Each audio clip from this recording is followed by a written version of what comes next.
সিলেট ১ আসনের এমপি ও সাবেক পররাষ্ট্রমন্ত্রী ডক্টর এ.কে আব্দুল মোমেন আজ সকাল ১০টার দিকে একদিনের সফরে সিলেটে আসেন। এসে প্রথমে তিনি সিলেট মহানগরের মেজর টিলার জামিলবাগ আবাসিক এলাকায় টিলা ধসে নিহত ৩ জনের পরিবারের সদস্যদের সান্ত্বনা দেন। এরপর তিনি দুর্ঘটনায় নিহতদের বাড়িতে যান। এ সময় তিনি নিহত ৩ জনের মা, ভাই ও স্বজনদের প্রতি গভীর সমবেদনা জ্ঞাপন করেন এবং ব্যক্তিগত পক্ষ থেকে আর্থিক অনুদানও প্রদান করেন।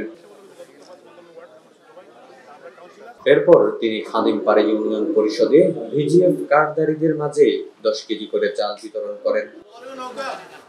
পরবর্তীতে তিনি সদর উপজেলা পরিষদে নির্মাণাধীন মডেল মসজিদটি পরিদর্শন শেষে সিলেট সদর উপজেলা পরিষদের পক্ষ থেকে বঙ্গবন্ধুর প্রতিকৃতিতে পুষ্পার্ঘ্য অর্পণ করেন এবং পরে তিনি সিলেটের উপজেলা নির্বাচনে নির্বাচিত চেয়ারম্যান, ভাইস চেয়ারম্যান ও মহিলা ভাইস চেয়ারম্যানকে ফুল দিয়ে বরণ করেন। বেলা ১টায় মাননীয় প্রধানমন্ত্রী বিশেষজ্ঞ সার্বজনীন পেনশন স্কিমে উদ্বুদ্ধকরণ ও স্পট রেজিস্ট্রেশন নামে একটি সভায় যোগদান করেন। এখানে তিনি সিলেটের বিভিন্ন প্রকল্প নিয়ে জনপ্রতিনিধিদের সাথে মতবিনিময় করেন। বিসমিল্লাহির রহমানির রহিম।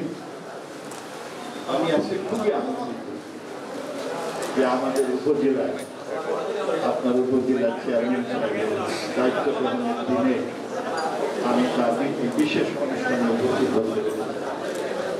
আমি নিজেকে ধন্য মনে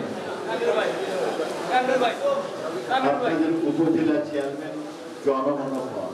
একই মঞ্চে মাদ্রাসার এতিম শিশুদের মধ্যে শিক্ষাবৃত্তিও প্রদান করেন। জুবায়ের আহমদ, টুডিবিডি টিভি, সিলেট।